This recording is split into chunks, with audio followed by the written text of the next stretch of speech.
trailblazers in research, innovators in technology, and those who simply have a good story. All make up the fabric that is George Mason University. We're taking on the grand challenges that face our students, graduates, and higher education is our mission and our passion. Hosted by Mason President Gregory Washington, this is the Access to Excellence podcast. Is there any term in popular culture right now that is more misunderstood than AI? It's used by so many people for different purposes to mean different things. Depending on who you talk to, AI or artificial intelligence is either the cutting edge of technology that can usher in a golden age of efficiency, precision, and capability that will allow humans to take off the shackles of drudgery and guesswork, or it's a resources-devouring shadow that's going to strip us of our humanity, creativity, and connectedness. To help us wade through all of this is Dr. Farrokh Alemi, professor of health informatics at George Mason's College of Public Health. Dr. Alemi has spent his career studying how humans, particularly doctors, engineers, and health policymakers, collect and interpret data. That's going to be very important for later on. And then how they use that data to make crucial decisions, from disease diagnoses and prescription choices to predictive analyses of public health needs. His research and teaching have put him at the unique juncture of healthcare, industrial engineering, and now artificial intelligence. Dr. Alemi, welcome to the show. Thank you so much. So now your background is really interesting, right? Because you have a industrial engineering and operations background, which I know all too well, and you're teaching in the School of Public Health. How did this come about? How are these entities related? So industrial engineers, about 1/3 of industrial engineers work in the healthcare industry. They go work in the hospitals, they examine efficiency, a lot of things that we go through, like when should we screen for cancer, when anything that's happening between visits is done by industrial engineers. There is a lot of contributions of industrial engineers to healthcare. That makes some sense, actually. You know, if you want to make something more efficient, you call in an industrial engineer. That's true. So is there an engineering mindset that changes or benefits the way in which you look at a patient's journey through the healthcare system?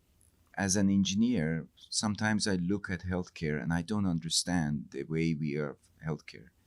For example, in depression, we prescribe antidepressants to patients, and the first time we try it, only 40% of time it works. So the majority of the patients don't benefit from our first prescription of antidepressant. Doctors go through trial and errors to improve this to around 60%, 70%. And for 30% of the patients, we don't do anything. So I look at healthcare and I scratch my head. Why are we so inefficient in understanding what works, what's effective, and why are we wasting so many resources in making wrong prescriptions? I can also say the other thing that bothers me a great deal is this kind of cascade of medications where a patient is given one medication and for the side effect they are given a different medication, and on the third one they are given something to control what the second one had caused. So in the end you become polypharmacy, and for what? To control something that sometimes is not fatal and it might be just as well endured, and our lives could be so much better without some medications. You have been dealing with AI for some time. You worked on it in the management of depression, as you highlighted. But, you know, at least in the early phases, AI has a risk of hallucinations, right? And in this business, that could be a difficult set of outcomes. So talk about how you're managing the risk of hallucinations in this work. So I should mention that we have been funded by Robert Wood Johnson Foundation by the state of Virginia and by the patient-centered outcome research group to look at depression management and the use of AI. So we have been at this for some years. Hallucinations happen, and we have been testing, creating systems to reduce hallucinations. And the main way you reduce hallucinations is to giving a prompt to the AI system that restricts its use. So we tell to AI, don't talk about this, don't talk about that, just talk about this conversation here. We limit the AI a great deal.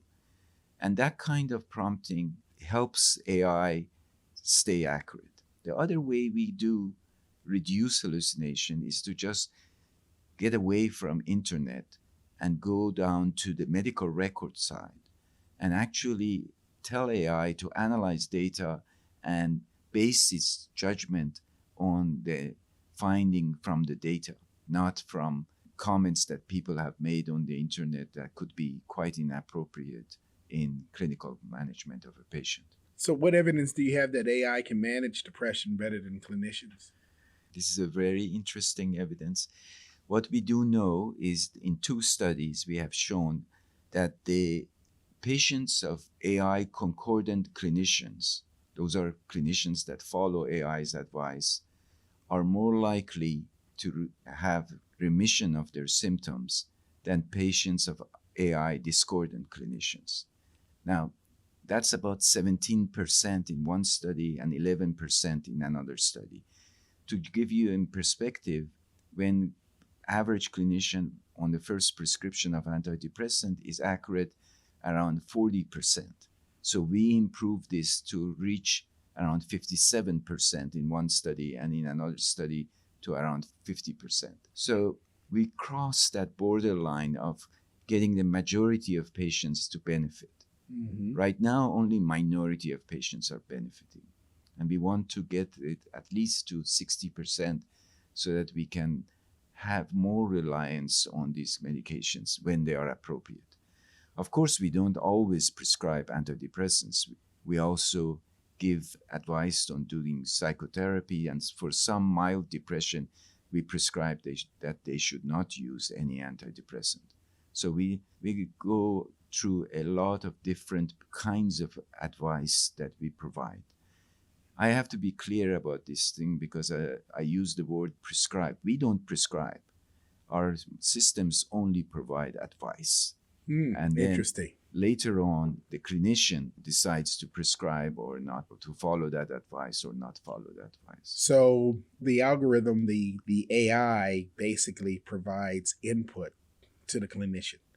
The AI does not decide, the AI only provides input. But the interesting thing is that we don't collect the information about the patient from the patient in the clinic.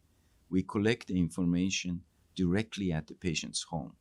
We advertise on the internet and we recruit patients who are depressed, some of whom are not seeing any clinician. Right. And we give them the advice and we refer them to a clinic for them to adjust their medications if that's necessary.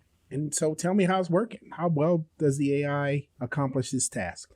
So we don't know yet. We are on April 15th, we are starting with the first randomly selected patient. Okay. So we will start, and we expect by September 15th to recruit 45 depressed patients, and then for the next year to go on to 130 patients.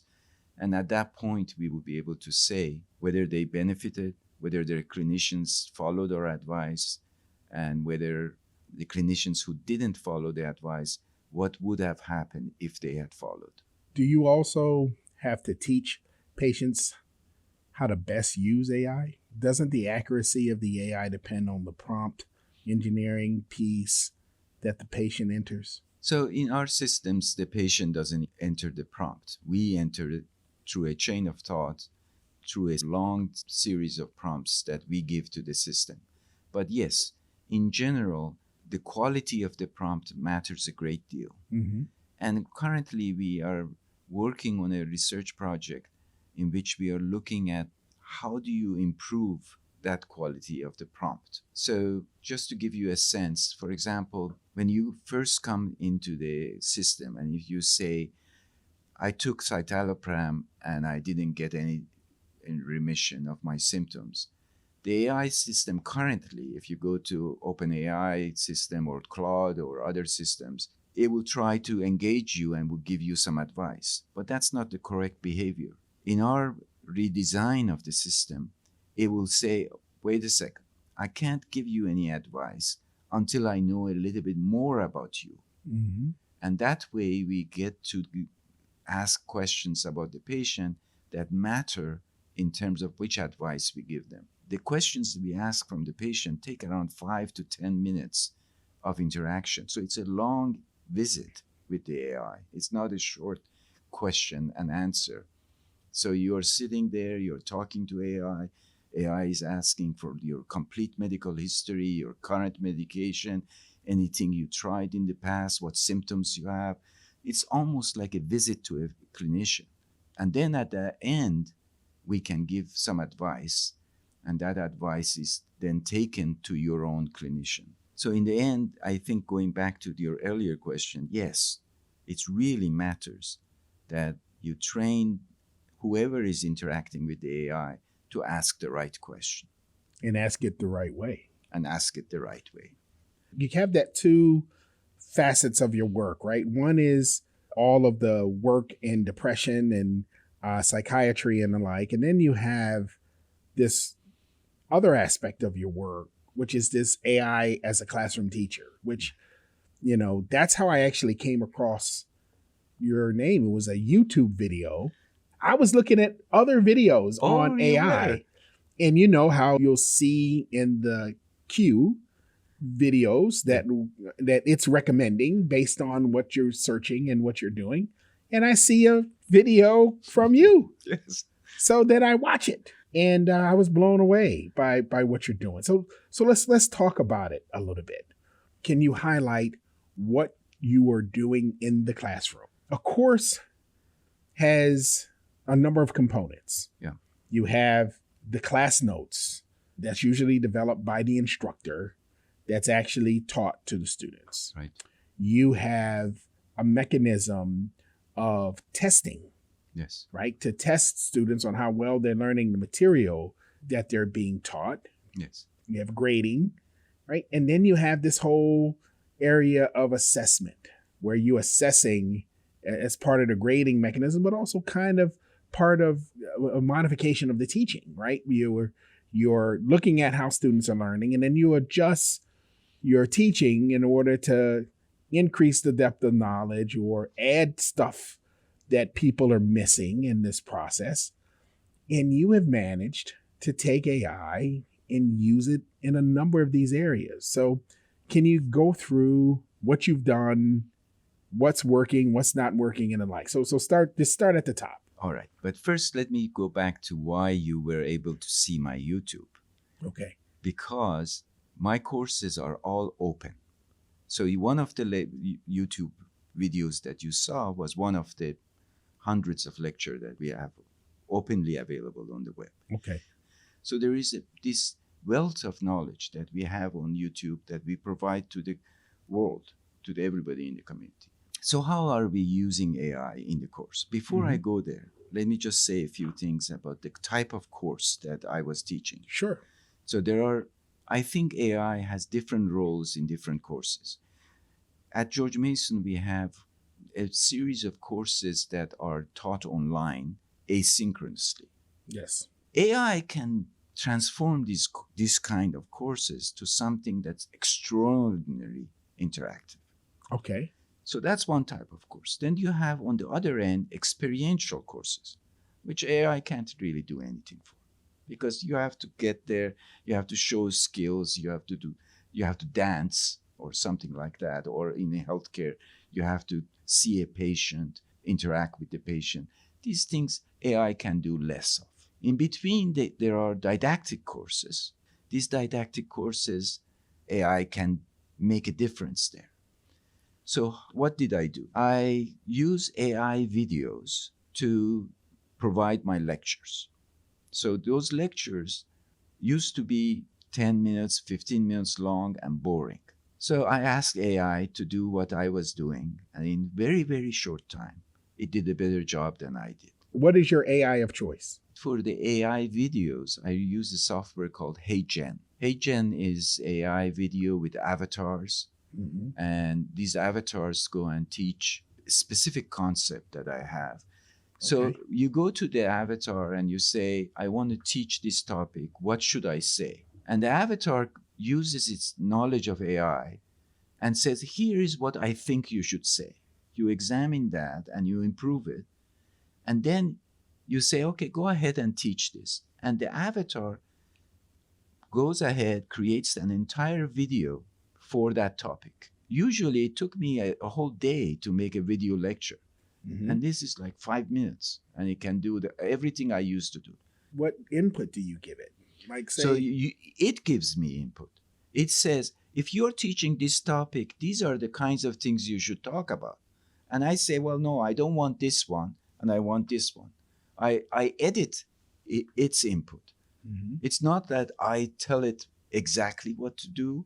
I just say, I want to teach about, let's say, regression, a statistical approach. okay, And it says, okay, if you are teaching regression, you gotta teach these things. And I say, well, no, I have already taught these items and these other items. All I want is this particular item. Then it goes in more depth and says, do you want this? And then it says, okay, do you want a display? What kind of display you want? And you have to create a storyboard. It creates the storyboard for you. You examine the storyboard and you say, okay, go ahead. And then within minutes, you have the entire lecture. So that part I found extraordinarily helpful to me. okay, The second part was this course that I was teaching was a learning by example. You know, there are different paradigms of teaching. One is didactic teaching, where you give a lecture. And the other one is learning by examples, where you put the student through repeated practices of the concepts that you want them to learn. And learning by example is how AIs work, and they shine in those settings. So in that course, there were about 30 different assignments to the students. So imagine this is I think it was a 12-week summer course. So they had 30 assignments to do. So each one of these assignments is a separate AI system. And in each one, the AI interacts with the student to finish the assignment properly. So we had 30 different AI tutors for 30 different assignments. okay. The next part was that we did grading. Because Yes. if the AI is doing the tutoring, it knows what is correct, what is wrong. Now, you have this HeyGen that developed the video that's doing the teaching, right? HeyGen is doing the video, but everything else is Patriot AI. So it's now we are in a different environment. So and now you're using Patriot AI. Yeah. Okay. In the tutoring part. Mm-hmm. So the tutoring part works. Grading is very simple then, because you tell the AI, give a pass-fail grade, not in those words, to the students. So the AI says, okay, let your instructor know that everything is fine. And I know that message means that they have passed that assignment. Now remember, they have exams to do also. Mm-hmm. There's 30 assignments and 2 exams in 12 weeks. So let's go back. HeyGen does the videos. Patriot AI does the tutoring. And part of the tutoring is the grading. Now, are you feeding in the videos into the tutoring? How does it know what subjects to tutor? Yes, I tell it what to tutor because these are the assignments. The tutors are focused only on assignments. The students don't care on big ideas. They want to do the assignments and finish and get out of the class. You know that. So we do that. Now, what happened was this last summer when I did all these things, I found I had very little to do. So I started looking for a role for myself. So then I started saying, okay, I call if a student is late in their assignment, I call them. I talk to them. And then some students wanted career advising. I would talk to them about what's the career like. And then some students had bigger ideas and smaller ideas. it gave me better relationship with the students. Yeah, because you're not talking about the coursework then, because the AI is doing that. You're talking to them about broader subjects. Broader subjects, yes. And I am available to them. By the way, in that course, I was available on every text. So they could text me from 9 a.m. to 9 p.m. So how do you do the assessment? The assessment is done by the tutor. It's done by the tutor. The tutor says, hey, you finished. Because everything you bring to the tutor evaluates and says, this is correct. Go to the next step. Go to the next step. And when you get to the final step, the tutor says, everything is correct. Let your instructor know that everything is correct. So it's a pass-fail grade. What do you think that does to promote critical thinking amongst your students? I use AI in my teaching, and we have intelligent tutors.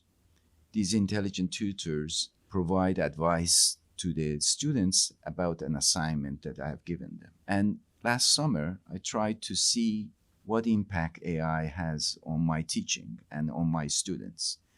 This was a class of 12 people.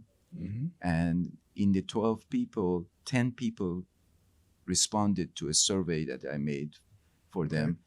And of them, 9 of them really liked intelligent tutors.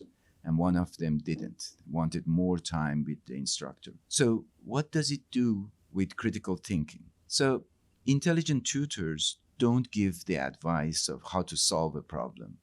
They ask questions from the students of how they want to solve it and evaluate that and give feedback to the student. So the student has to be actively engaged in thinking through things. It's not a copy-paste thing.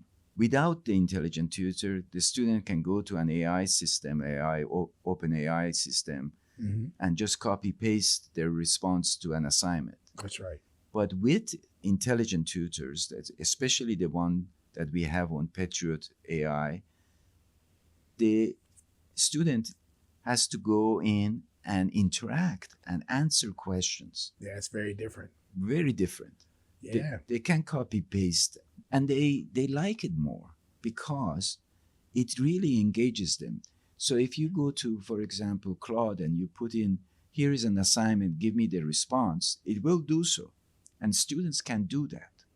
But they prefer to come to our Patriot AI because it doesn't just put pages and pages of things that you have to copy paste, and if there is an error, you don't know where the error is. So it gives them an ability to interact at every step very slowly through an assignment. Let me give you an example. So let's suppose the student has to do an essay. The first thing the intelligent tutor does says, hey, you need to write this essay. What is your paragraph structure? What is the structure of this essay? Tell me how you were thinking about this. Mm-hmm. What is your ideas on this paragraph? What are your ideas on that paragraph? And gradually, it gets it to a point that the student is ready to write the essay. So this is not copy-paste at all. This is critical thinking at its best. Because a professor, including me, I can't spend this kind of time with students. But the intelligent tutor can spend the time with them and can help them think through the assignment in a way that's more productive. That is amazing. So let me put my president's hat on. Yes. So let's suppose for a minute. So you've tried this out in the class. Yes. Give me your assessment. How well did it work? It works very well, but it needs to be evaluated. Okay. In a large scale. So as I said, 90% of the students liked it in the survey of 10 students. But that's a very small scale. Right. So you need to expand it to a larger class. Not only a larger class, other people have to do it, and we have to see that it's independent from me. Right. So then let me ask this question. If I were to give you a group of faculty, 3, 4, how much time will it take for you to take those 3 or 4 faculty in different subject areas than yours? Mm-hmm. You know, maybe there's somebody who is in social sciences, and then maybe there's a chemist, and then maybe there's somebody in another form of engineering, right? How long do you think it would take for you to help those faculty to develop a similar like course? What kind of course they're teaching? The same didactic course with assignments, learning from examples. Yeah. They're not teaching experiential courses. Nope. Didactic course, learning from examples. Days, within a week. Within a week, you can have them all going. All going. That's pretty good. If you want to convince faculty at George Mason to change, I would advise you to do a study of this, a valid study that shows people that students benefit, that there is no copy pasting, that they learn critical thinking, and that they are better off. No, that makes a lot of sense. Would you recommend this to faculty? Absolutely. Yeah. I think faculty will have better relationship with students if they do this. They will have a better time with teaching. So if you were to look out in your crystal ball and say, I've seen the way, I've done this, I've made it work. Could this be the next wave of teaching that we put in front of our students? Absolutely. This is the next wave, whether we put it in front of our students or whether we don't. This is coming, and you can do this the right way, in which it enhances critical thinking, versus you can do it the wrong way, which is, I don't want AI, while the students are using it and you are preventing it. That doesn't work. I want to say one other thing, and brings us back to an earlier conversation about depression and AI. My goal is to create the first artificial psychiatrist. To me, that would be groundbreaking change. Now, this thing with teaching AI has it wasn't my goal at all. I was just trying to experiment with it. And now it has become such a big part of it. Let's talk about this artificial psychiatrist. So tell me how it would work. So let's say, I want to get evaluated. Would I come and sit at a little booth like we are today, and the AI will be on the other side, and will it ask me questions, or tell me how this thing would work? All right. First, you're not in a clinic. You're at home, right, or at work or someplace. And you call and you say you want an appointment with the AI system. The AI system interviews you, interacts with you, asks a lot of questions from you, takes around 5 to 10 minutes. And then it says, okay, now I'm ready to give you some advice. But before I give you advice, I have to know your clinician. Who are you going to take this advice to? Where are you going to go with it? So at that point, we give you the advice, we send the information to your clinician, and we coordinate. And hopefully the clinician agrees with us and helps you. So one of the things that we are doing, we have a proposal to Gates Foundation to do this in South Africa.